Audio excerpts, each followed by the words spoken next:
are going to talk about mindfulness. So to start talking about mindfulness, I figured we'd start with a little bit of experiential learning. So what I want everybody to do is close their eyes. If you feel comfortable, put your feet firmly on the floor. Take a breath.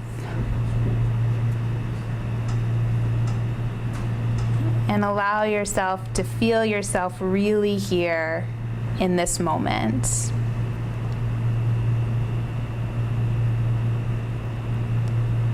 If your mind wanders, bring it back to your breathing, to the way your body feels.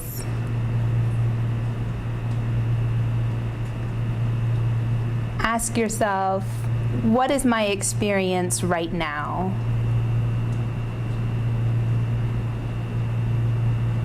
Let go of whatever you had to do this morning in order to get here. Any rushing you may have had to do. Any thoughts or anxieties you may have had about coming here. What thoughts are going through your mind now? What sensations do you notice in your body?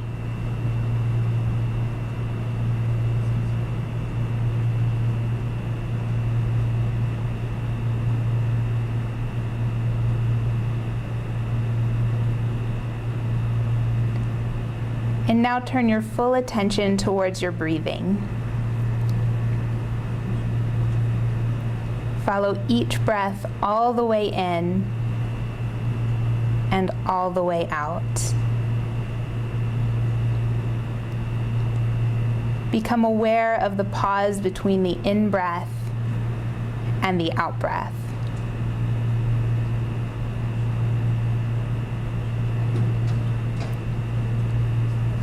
Use the breath to anchor you into the present and help you tune into a state of awareness and stillness.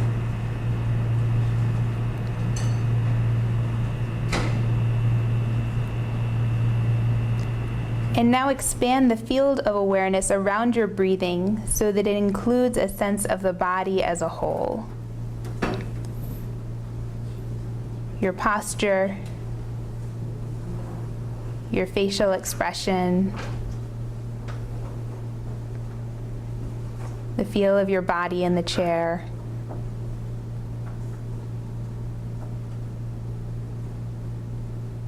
A sense of this breathing body in this moment of time and in this space.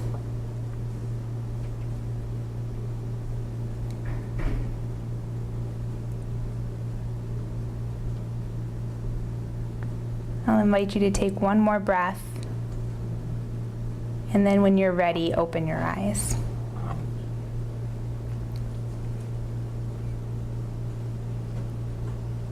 So for some of us, that may have felt like an eternity. For some of us, it may have felt not quite so long, but it was about 3 minutes. So I invite you to just notice what's different now that we sat and we quieted our minds and we quieted our bodies and paid attention to what was happening here and now. What feels different? I just invite you to notice silently for yourself what feels different in your body now that you've taken the time and done that. So what we're going to talk about now is some strategies for kind of carrying that over into our daily lives. So my hope is that by the end of our time together today, you'll have kind of a general understanding of mindfulness, as well as a general understanding of the research-based supporting mindfulness and mindfulness-based therapies, and then some tools that you're able to take with you. I hope that this will be pretty concrete in giving you some specific tools that you'll be able to carry forward with you. So what is mindfulness? I think this is a buzzword that we're seeing a lot in popular media right now, and I think there's also a lot of misconceptions that we're seeing about it too. The definition that I really like is this one from Jon Kabat-Zinn, and he says, mindfulness means paying attention in a particular way, on purpose, in the present moment, and non-judgmentally. So that is going to be our working definition for today. That's going to be the place that we're coming from. I think a lot of people, when they hear the word mindfulness, they think of sitting in meditation, and that's actually not something we're going to be talking about at all today. When I talk to parents and I say mindfulness, they look at me like, are you crazy? Do you think I have time for that? So that's not going to be something that I recommend, because there's no reason for me to recommend something that parents are going to completely balk at and say, I don't have time to go to the bathroom. Why are you telling me to sit 30 minutes for meditation? So what this definition really means is that we are aware of what is happening as it's happening and without judgment. So an example that I like to give is kind of a classic one that comes from the mindfulness literature, that when you're washing dishes, you should just be washing the dishes. That we spend so much of our time kind of wrapped up in our heads that when we're washing dishes, we're really thinking about how we have to get to soccer practice later in the afternoon, and we're thinking about that thing that we didn't do at work earlier in the day, and we're thinking about that other thing that we have to do later. But what we should be doing is focusing just on washing the dishes. And if those other thoughts come up, we're not going to judge them. This is the judgment piece that comes in. We're not going to judge them and say, oh my gosh, why am I doing this? We're not looking back on our thoughts and saying, I handled that situation, that tantrum, or that difficult interaction with my child in such a terrible manner earlier. Why did I do that? We're not judging the thoughts. We're just acknowledging that they're there. And that's it.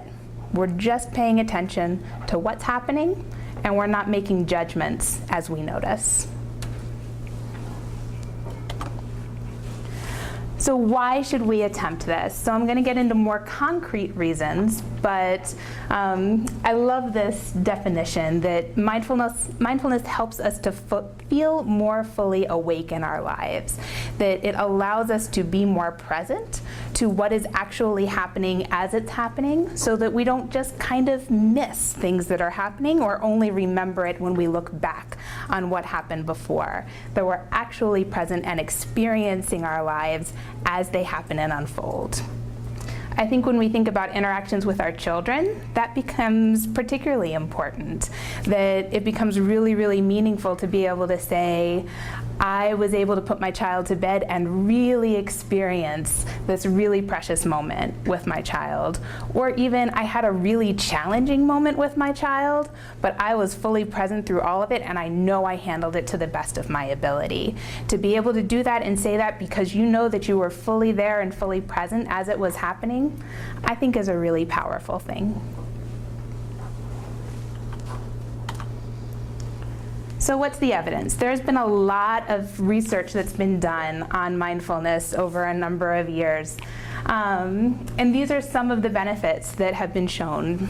Mindfulness has been studied in a number of different ways. So medical doctors looking into benefits of mindfulness. They're doing all sorts of fMRI studies right now, looking at people who meditate and seeing if they can see actual physical changes in the brain.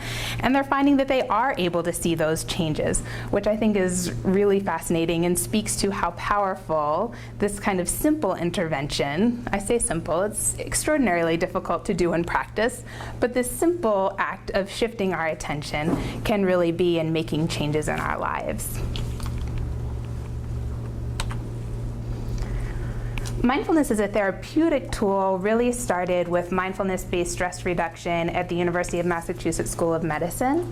And it was particularly used at first with people who were experiencing chronic pain. So what they found is that when they trained people who were experiencing chronic pain in mindfulness-based techniques, particularly this mindfulness-based stress reduction that was developed by Jon Kabat-Zinn, they saw this dramatic improvement in people's experience of their pain and their symptoms of depression and anxiety surrounding their pain symptoms. So not only did their pain improve, but their anxiety and depression surrounding those symptoms also improved. which led, of course, to a decrease in stress and an increase in people's ability to positively cope and deal with stressful situations, which creates this really positive cycle that people were able to maintain relatively easily with this intervention that they're able to take with them wherever they go. Mindfulness-based cognitive therapy kind of stepped outside of that and was the next step in interventions that developed, and that focused primarily on people with depression. And again, there have been lots of studies that have been done that have shown pretty significant improvements in people, particularly in experiencing recurrent depression, so several episodes of depression, that when they received mindfulness-based cognitive therapy, it was very effective in changing the course of their depressive episodes. So mindful parenting comes out of both of those sets of literature, that it comes out of the mindfulness-based stress reduction and the mindfulness-based cognitive therapy literature, and kind of combines them in a couple different ways, and applies it specifically to parents. So when we're talking about what mindful parenting is, it's acceptance of child and the self as they are in this moment. And this quote is one that I think is particularly powerful, that we can say to ourselves, whatever our children's difficulties, limitations, or problems, they are okay the way they are. They have what they need to grow, and we have what we need to provide for them and guide them. And mindful parenting helps us to kind of keep that at the forefront of our minds. I think we like to say these things, but to be able to continually remind ourselves of this, that I have what I need to be able to provide my child with what he or she needs, is powerful. What we know about parenting skills is that they collapse under stress. We know that when parents get stressed in difficult situations, that all those good things that you know, that you've learned, that you've worked with therapists on, all those really good things kind of fall apart, and understandably. What we know about parents of kids with special needs is that they're facing higher levels of stress than parents who have children who are typically developing. So mindful parenting can help to reduce parenting stress and parental reactivity to stress. So what that means is that when people get stressed, we kind of have this reaction that we freak out a little bit, right? And it keeps this cycle of stress going. And then that's when things like negative thoughts about ourselves come in, that we start thinking about how, oh, I'm no good as a parent, and I handled that situation really poorly, and it sets up this very negative cycle. Mindful parenting allows us to step outside of that because we focus on becoming aware of what's happening in the moment. What are those thoughts as they come up for us? And it gives us the opportunity, as you'll see in a little bit, to step outside of those negative thoughts if you choose to do that in the moment. It can improve parenting and co-parenting. There's been some research that really shows that mindfulness in general can improve communication. So in terms of co-parenting, that can be extremely helpful.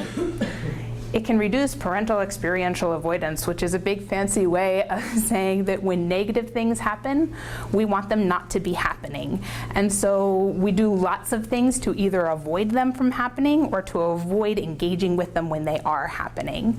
So when we're aware that that's our tendency and that's something that we're doing, we're able to make a choice. So rather than just actively avoiding it, we're able to make a choice as to whether or not I'm going to tiptoe around this behavior and choose to avoid what my child's doing because I don't want a tantrum, or whether I'm going to choose to engage with the behavior and handle the tantrum because I know that's something that I can do. It can reduce child behavior and emotional problems, increase general mindfulness, obviously, and increase mindfulness with our children.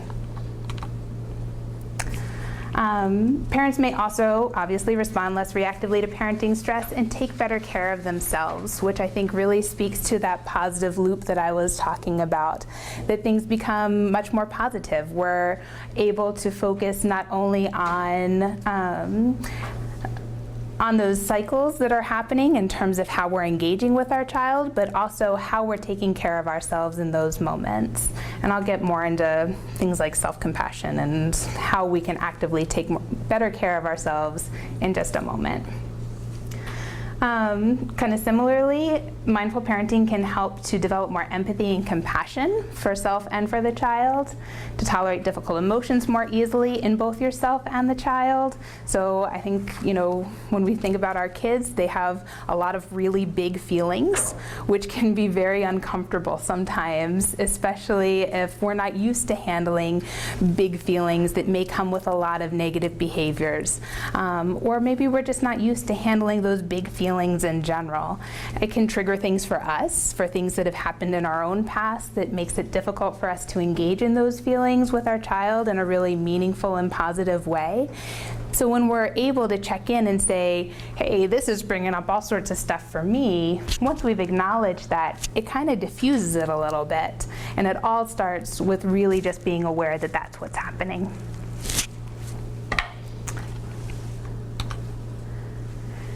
So basically what I see as the big kind of point or questions that change in mindful parenting is it changes the question from what's wrong with me and why can't I handle this to what do I need right now and what kind of support would help me, which is a really powerful shift.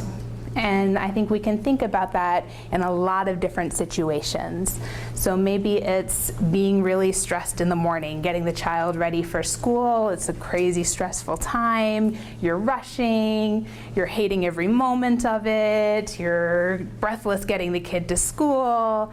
And instead of thinking, why can't I just get my kid to school on time? Why won't she ever put on her shoes? Why can't I just have her backpack ready? Why does she always throw a tantrum before we leave? Instead of going down that road, being able to think, what is it that I need right now in order to get through this really challenging situation? And maybe it's that I need to take a deep breath before I go into her bedroom in the morning and get ready for what I'm going to deal with. Maybe it's that I need to know that afterwards I'm going to go to Starbucks and I'm going to get that fancy expensive drink because this morning was really, really hard. So there are lots of different ways, but it goes back to checking in with yourself and asking, what is it that will help me to make it through this difficult time?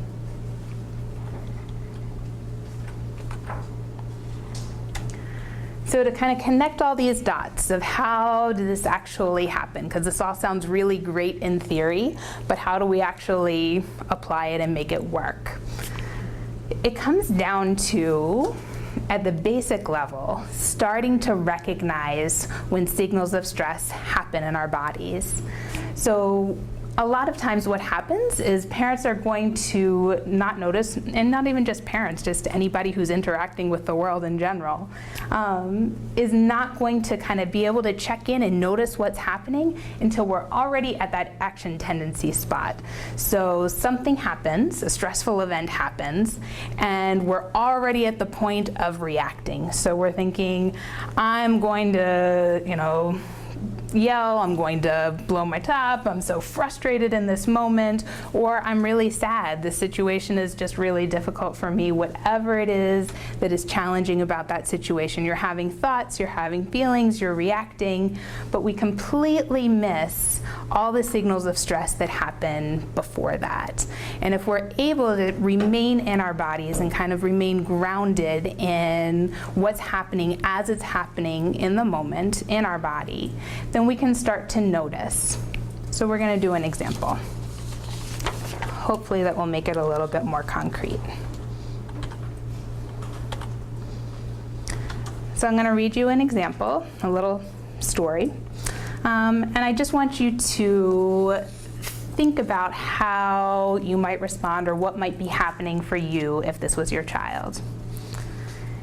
It's 8:20, and the children have to be to school by 8:30. You've already gotten a warning from the principal that your daughter has been late too often.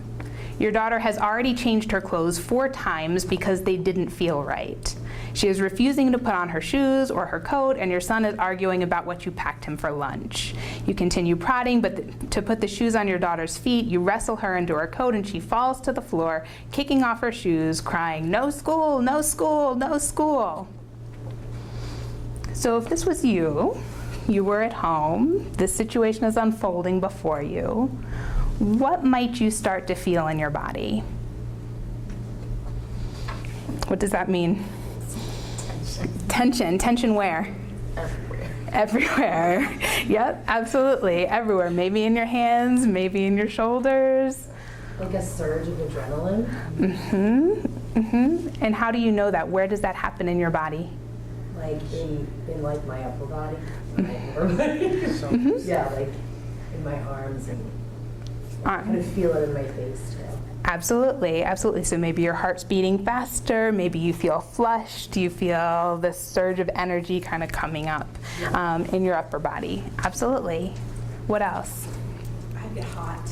Get hot. I might start to sweat, but I would definitely feel like my body's hot. Absolutely, absolutely. Feeling warm, feeling hot, sweating, signals of stress, definitely. Lingering headache. Absolutely. That tension all settles up there in your head. Absolutely. I almost feel like I'm in a tunnel too. Really laser focused. It kind of drops out. Yep, absolutely. That everything kind of drops away and you've got just one thing that's happening. Sure. So yep, definitely. All of those body sensations. What feelings might come up? Sad. Sad? Really sad. Yep, absolutely. Feeling sad? Angry? Yep. Am I crying? Feel like crying? Yep. Yeah. Tired. Tired, absolutely. Defeated. Defeated? Yep, definitely. Feel like fighting. Feel like fighting, that adrenaline response? Absolutely, sure. Worried? Worried? Yep, definitely. Super frustrated. Super frustrated. Yep. Guilty. Guilty? Absolutely. Definitely. So many feelings that can come up. Yep.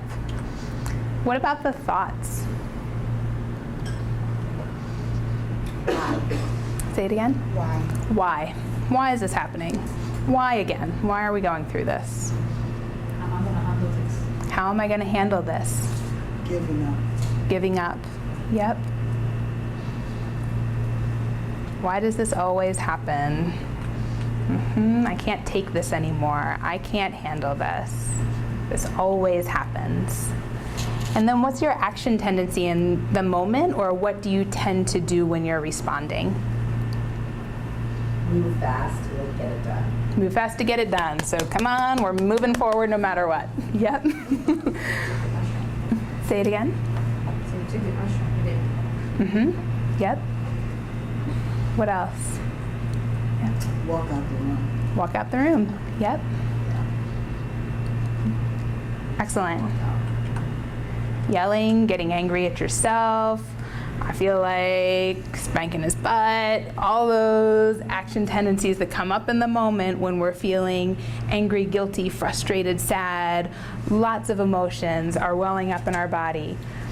But I think a lot of times, like I said before, we don't pay attention to those first three things. We just know that there's this frustrating thing that's happening, and then we're yelling, or this frustrating thing is happening, and then we're moving through all the activities that have to be done to get out the door.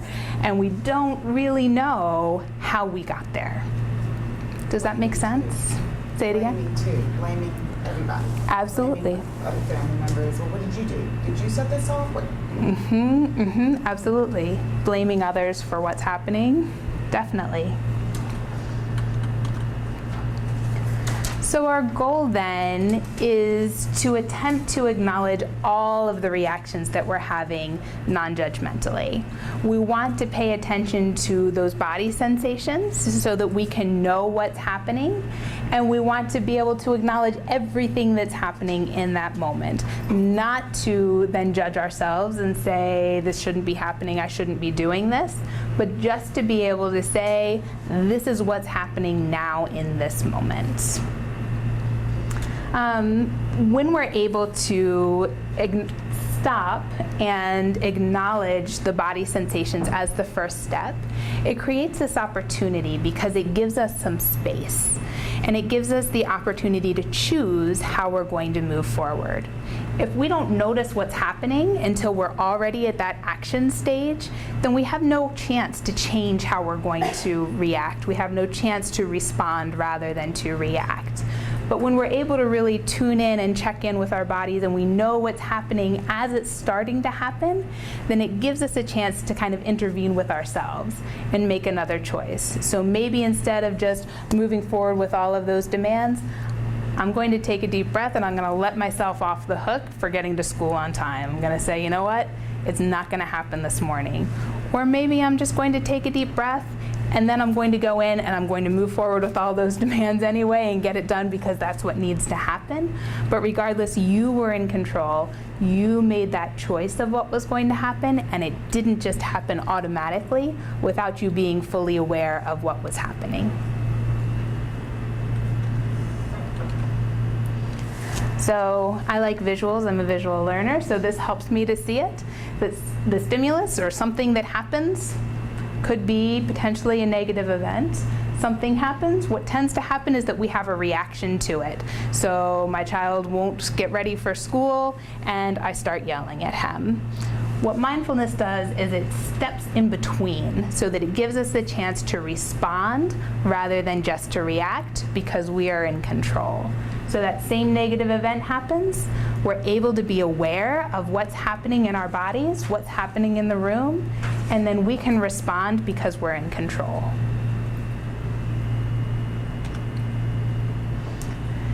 So I think we've all experienced when we're driving and we end up at a stoplight and we have no idea how we got there, and we know we were just kind of driving somehow and we ended up at this spot, you know, by the grace of God or whoever.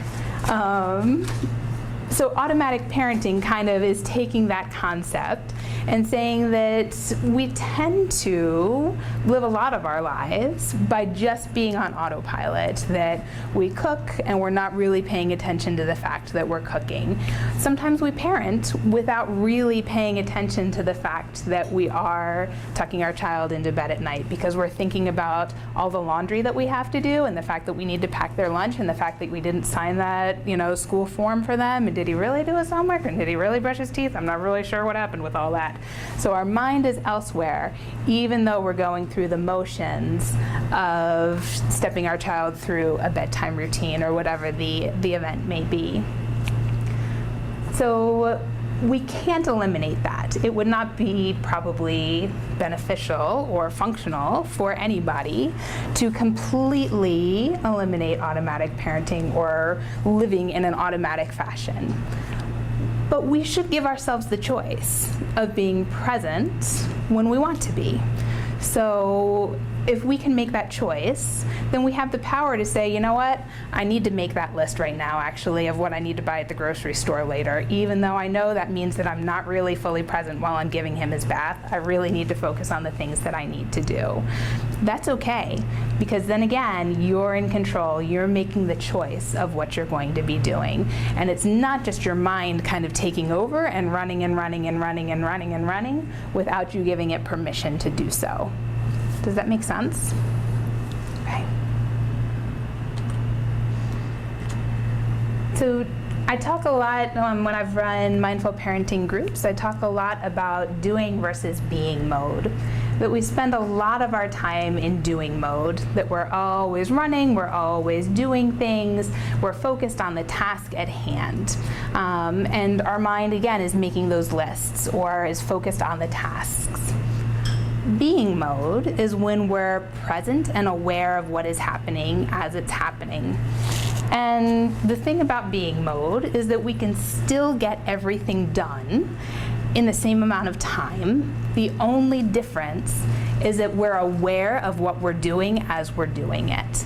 So I could, I could eat lunch with my child, and I could sit and be making a list of all the things that I need to do in my head and thinking about this conversation I had with my partner earlier and going through, everything that needs to be done. And I'm still responding to my child. They're talking and talking and talking, and I'm saying, uh-huh, and yes, and mm-hmm, sure. But I'm not really present. Or I can focus on the fact that my child is talking to me and they're telling me about something that happened, and I can be really present and really hearing what's happening, knowing that that list is going to happen. It's going to get done. I'm still going to move through all the things that need to happen, but I don't need to be thinking about it constantly. I don't need to be rehashing it constantly or reviewing it constantly. And particularly those things that run through our minds, like old conversations that we review, things that we think we did wrong that we need to think about over and over and over again. We don't need to be going over those things. So we can let that go and still go through the things that we need to do. And it doesn't take any additional time. So the goal is just to be with what is happening, and the goal is to approach what is happening with a sense of curiosity and openness. I think this gets a lot more challenging when we're talking about something like challenging behaviors. So if we're talking about something like a tantrum, then we may say, I really don't want to be present for this tantrum. I really kind of want to just mentally check out for a little bit, right? However, again, if we're present for that tantrum, it gives us the chance to respond differently. It gives us the chance to see what's happening with the child and potentially pick up on other clues of what might have set him off. It gives us the chance to know how to intervene in different or better or other ways, because we're really aware of what is happening both with your child and with yourself as it's happening in that moment. Probably don't want to do it all the time, and that's totally okay. But if you're making that choice, then that's amazing. You're making that choice for, okay, while he's tantruming, I'm going to be making my grocery list and focusing on something else. You made the choice, and that's powerful. I'm going to skip forward just a little bit.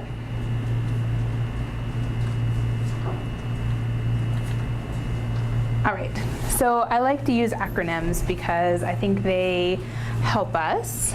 So this is one that's used pretty commonly in the mindfulness literature. And I think it's one that's pretty easy to remember. That when you're in a challenging situation, you want to stop. You want to stop what you're doing, even for just a second. You want to take a breath, because we use our breath to ground ourselves in our body. There's kind of no way to take a breath and focus on our breath and still be focused on something else at the same time. Breathing will inherently ground us in our bodies. The mindfulness literature kind of refers it to using your breath as an anchor. And I like that image of picturing an anchor kind of pulling yourself down into your body. So you're going to stop what you're doing, take a breath, observe your experience, and then proceed with something that will help you in that moment. This is something that I use pretty frequently. I can give an example that, speaking of tantrums, I worked for a period of time on the neurobehavioral unit here at Kennedy Krieger. So I was working with children who were severely aggressive.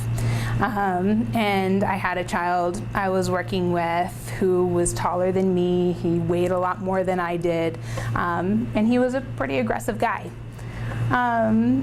And it was difficult in session to be able to remain present with him, even just in terms of me being able to kind of focus on what my protocol was and how I was going to implement that. But I had this one experience where he came towards me and I was already primed for him to be aggressive. So I was not mindful in that moment. He walked towards me. There were no indications he was going to be aggressive, but my automatic response in that moment was to block him. And there was no reason why I should have done that. And because I did that, he then became aggressive. So I was then able to watch the video later and say, hey, I totally triggered that. Versus if I had been present in my body and present with him as things were happening, if I had been able to stop and take a breath and know what was happening in the moment, maybe before I entered that situation of the session with him and knowing that a challenging situation was going to take place, if I had grounded myself in my body, I may not have done that. I may not have triggered that tantrum. So I think that's kind of a perfect example of how we can not only change our own behavior, but also change our child's behavior by being more present to our own reactions.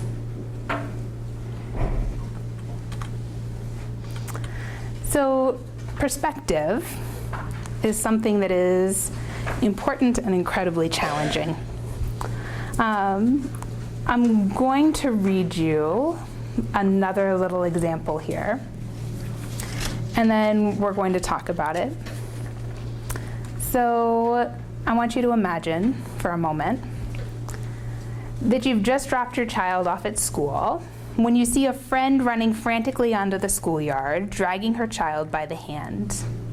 When the friend returned, she says, "You wouldn't believe what a morning I had. First, my daughter refused to get dressed because her favorite shirt wasn't clean. Then she threw a temper tantrum right before we left the house because her hair wasn't right, screaming that she wasn't going to go to school anymore. Then I just completely lost it. I started screaming that if she didn't get off the floor right now, I was going to school without her. And finally, I just dragged her out of the house while my other two children were watching the scene from the car. It was horrible, and it's a miracle we got here in one piece." So if your friend came and told you the situation, how would you treat that friend?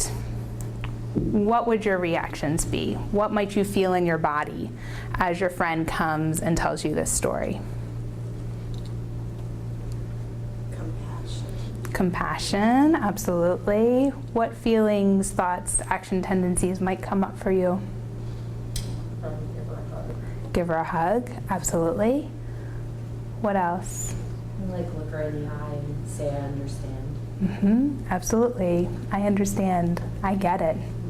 And you're going to talk to her to take a deep breath and calm down. You would tell her, take a deep breath, calm down. Excellent. Feel bad about herself. Not to feel bad. Absolutely. Don't feel bad about yourself. You would be encouraging. Excellent. So that's a completely different reaction to the exact same situation that we just talked about, right? The only difference here is that we were talking about somebody who was not us. So can you be a friend to yourself in those challenging moments? What would it be like to treat yourself as you treat a friend? If your thoughts in those moments are things like, you should have handled this differently, you're a terrible mother, you're a terrible father, what's going on, you know better than that. If you're replaying the situation over and over in your mind, all those negative, guilty, awful thoughts that come up, is that something you would tell a friend? Probably not. I mean, every friendship's different, but that's probably not something that we would do. So in moments of stress, we want to try to bring kindness to ourselves as we would bring it to a friend. So when I've talked to parents about this in the past, they say, but that's just letting myself off the hook. If I'm not always moving and trying to do better and moving myself forward, then things aren't going to change for me, things aren't going to change for my son, so I need to replay these situations. And I get that. So we're not trying to justify. What we're trying not to do is we're trying not to just ruminate and become anxious about and play those same situations over and over again without resolution. What we're trying to do is just to be gentle with ourselves and acknowledge that we're human, that we all make mistakes, and that we all have challenging interactions with our loved ones. We're acknowledging that it was a difficult situation, that it was challenging, that it was a really, really hard thing that we just had to do to get through this tantrum or this morning or whatever it was, and allowing ourselves to be compassionate towards ourselves rather than just causing more pain or more suffering or more anxiety. So here's another acronym. We want to recognize what's going on. We want to allow the experience to be there just as it is. That's that non-judgment piece again. We want to investigate it with kindness, and then have a natural awareness of what comes up. So then just see what happens. We're going to recognize that was a really hard thing that just happened. That tantrum was a doozy. Allow the experience to just be there as it is. Man, I feel really tired after that, and I feel really sad and guilty and frustrated. Investigate with kindness. I know that my tendency is to blame myself after these tantrums come up because I think I should avoid it. I should have done those things that my therapist told me to do, and I didn't do them. I know my tendency is to blame myself. Just name it. Just say that that's what's there. Just acknowledge that that's there, that's a thought that you're having, and just let it be there. That's what's happening in that moment.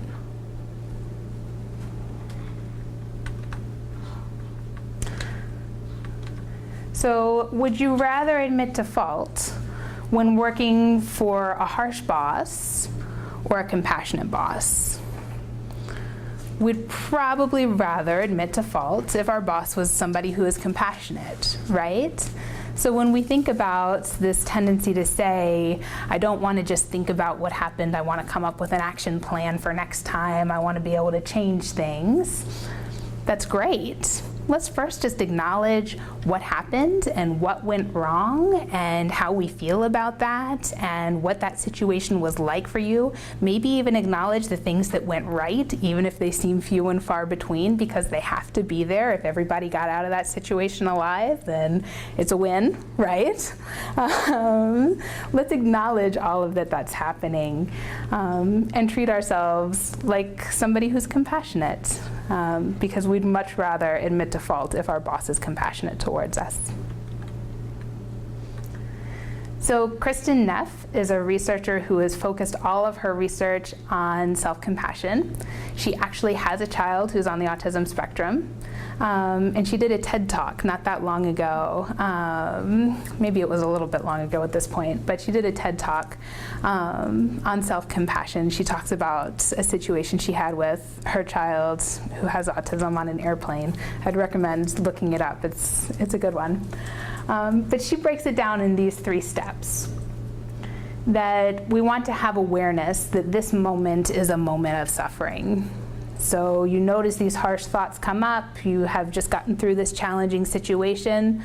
First thing you want to say is, wow, that was really hard. I'm feeling really, really tired right now. This really hurts. I'm feeling really guilty. I really hated that situation. Whatever it is that thought is, just acknowledging that this moment is not a good moment, naming that for yourself. And then connecting with our common humanity. All parents have made mistakes. All parents have kids who tantrum. I know that there are several parents, I've seen them all at Kennedy Krieger, who have kids who are on the autism spectrum, who engage in behaviors that are pretty similar to my kids. I know I'm not alone in dealing with these really challenging behaviors and really challenging situations. I know I'm not the only parent who's been frustrated by their child. I know I'm not the only parent that's felt worried or has felt sad about their child's diagnosis. Acknowledging that and naming it for yourself. And then ending with some statement that feels good and right to you. May I be kind to myself. May I be patient. May I forgive myself. May I be strong. Whatever it is that feels right, that gives you what you need in that moment in order to be able to greet the next moment with kindness and mindfulness and being able to move forward.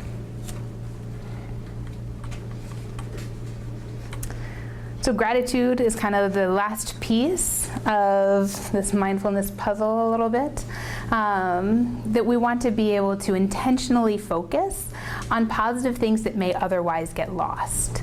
That we have this tendency as humans to focus on things that are negative and focus on the things that need changing and focus on the things that need fixing.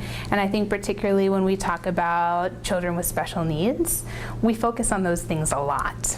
When we talk about parenting or something that we're deeply invested in, we focus on those negative things a lot.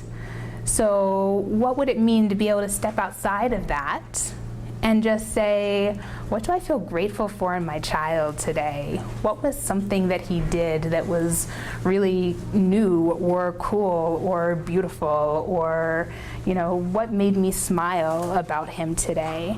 And it could be that you had this moment that lasted 20 seconds where he came up to you and he touched your hand, or he came up to you and gave you his favorite toy because he wanted you to play, or he threw a ball to you and got excited and he laughed, and his laugh is so beautiful and musical and really just this really wonderful thing that makes you feel really joyful and happy inside. Those tiny little moments when we're aware and grounded in our bodies allow us to feel gratitude for moments we may otherwise have missed. And then asking yourself the same question of, what do I feel grateful for in myself as a parent? At the end of the day, can you ask yourself that question? What did I do today that was hard? How can I be grateful that I was able to get through this day? What did I do today that was really good? I had a moment where I was mindful, where I really paid attention to the fact that my child was smiling. I had a really nice moment of connection. That's powerful. So kind of to wrap up here, this 3-minute breathing space is what I read in the beginning. And I wanted to include a copy of it for you that is just 3 minutes. But I think it can take the edge off in a lot of ways and give you a really nice, brief, condensed way of being able to connect with yourself and your body. It's something that I do pretty frequently. I think it's something that feels short enough that maybe parents can use in the morning before you get out of bed, right? Maybe you can use it as you're going to bed at night to be able to check in. Maybe you use it as you're waiting for the kid to come out of school. It's 3 minutes. And then I really love this quote. Try looking at your mind as a wayward puppy that you are trying to paper train. You don't drop kick a puppy into the neighbor's yard every time it piddles on the floor. You just keep bringing it back to the newspaper. So she's speaking to this idea that our mind is going to wander. We're going to blame ourselves. We're going to get angry at ourselves. We're going to get angry at our children. So the goal is to just bring ourselves and shift our attention back to, and I can be mindful about that. I noticed that that was happening, and that's a win. We don't beat ourselves up every single time that happens, because it's going to happen. And it's going to happen repeatedly. It's going to happen routinely even. We're just going to draw our attention to the fact that it's happening. So I'll take questions in just a moment, but I've got lots of different books that I've listed out here. The Everyday Blessings book is pretty wonderful. And it's a thick book on only on mindful parenting, but it's directed for parents. And I think it's very lovely. These books are all for children and teaching mindfulness to children. I think some of them are very fun and adorable and good for adults too, as kind of a reminder. Some books generally on mindfulness are down the bottom. There's some books that are specifically on mindfulness-based stress reduction, which I think can be helpful. And a couple different website resources here too. that have like mindful.org and I think the UCLA website both have short meditations on there that you can listen to, have short and long meditations that you can listen to, and they just have a lot of resources that are parent friendly, that you can get a lot of information from there as well. All right, so I'm done talking. You guys are welcome to ask me any questions you may